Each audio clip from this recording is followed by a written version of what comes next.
You don't need a tour bus or a massive budget to see the best of Oaxaca. Today, we're doing it all on foot.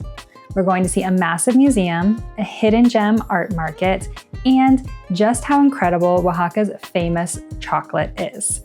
Trust me, the scent when they're making it fresh is to die for.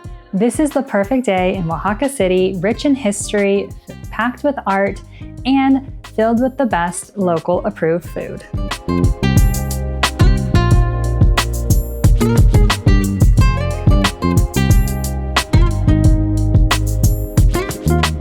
Our last 2 days were jam-packed with activities, so we're taking it a little bit slower today.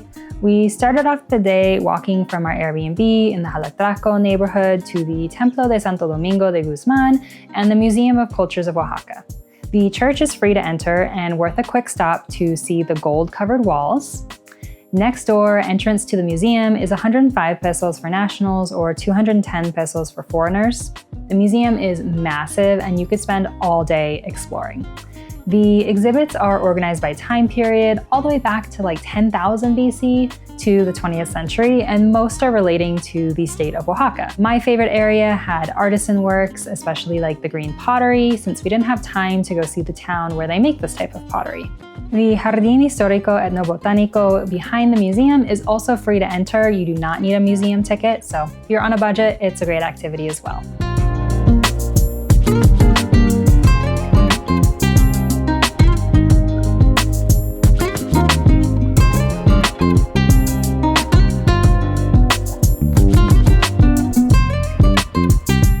We started making our way to the Zocalo on the pedestrian street Macedonia Alcala, and we actually stopped in the Jardín Labastida for an art market. The art market is only there on weekends, but it's definitely worth a visit if you have time because everything is so unique.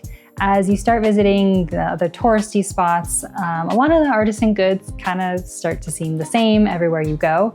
And so there's lots of unique art, which I loved, having something a little bit different. I bought a print from a vendor for 100 pesos. After browsing the stands, we stopped for a break in the shade and I had the best nieve of my life. I heard a guide recommend nieve de tuna yesterday at Nieve el Agua, and it was so good. Tuna is the red fruit from cactus, also called pitaya in other areas of Mexico. It actually caused a little bit of confusion because Nefi is used to tuna referring to the green fruit from cactus, and he said it's not very good, but the red fruit is amazing. So if you do see anyone selling it in Oaxaca, please have some, because I've been asking everywhere else in Mexico, and it may just be out of season in other areas, but I haven't been able to find it again, and it was life-changing.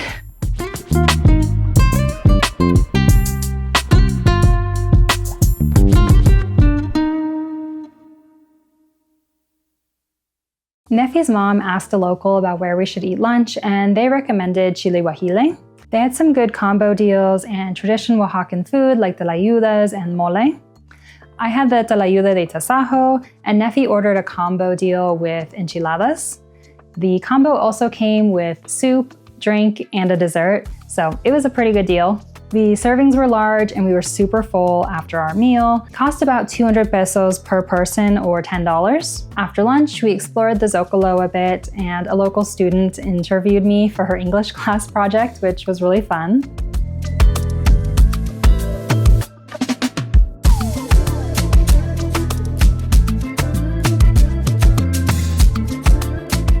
Next, we're heading to some markets to try traditional Oaxacan food. You could also eat lunch at the Mercado 20 de Noviembre. We had heard that a lot of the restaurants there were overpriced and tourist traps, especially in Smoke Alley where you can get smoked meat tacos. But we decided to give it a chance the morning before we left Oaxaca for a late breakfast, and we ate at Comedor Típica La Abuelita. And the food was good and felt like the prices were fair.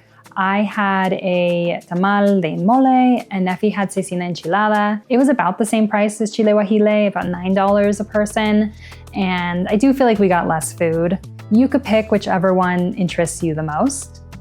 Even if you're not going to eat a full meal in the Mercado 20 de Noviembre, it's worth it to stop by and try some other food like pan de yema. This bread is made with egg yolks and it's great for dipping in hot chocolate. It's a traditional Oaxacan bread, so definitely a must try. You can buy just one piece to sample, and then if you like it, you could buy a whole bag to take home for later. Just outside the market, you can visit one of the many Mayordomo locations and even watch them make the chocolate fresh.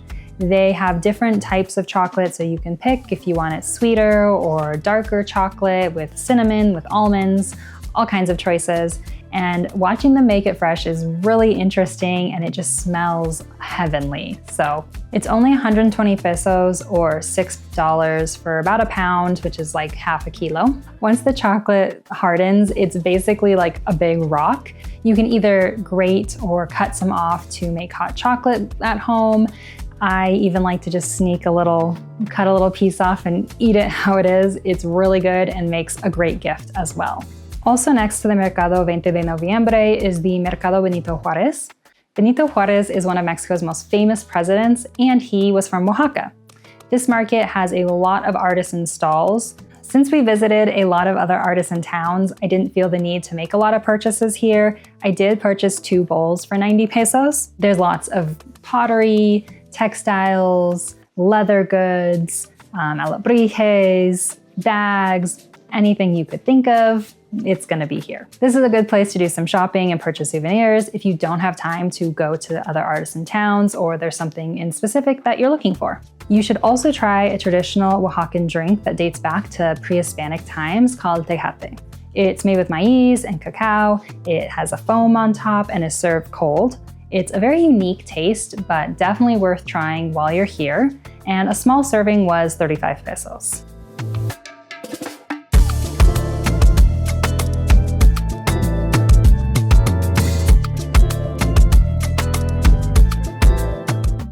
After exploring the markets, we headed back to our Airbnb to rest up before dinner.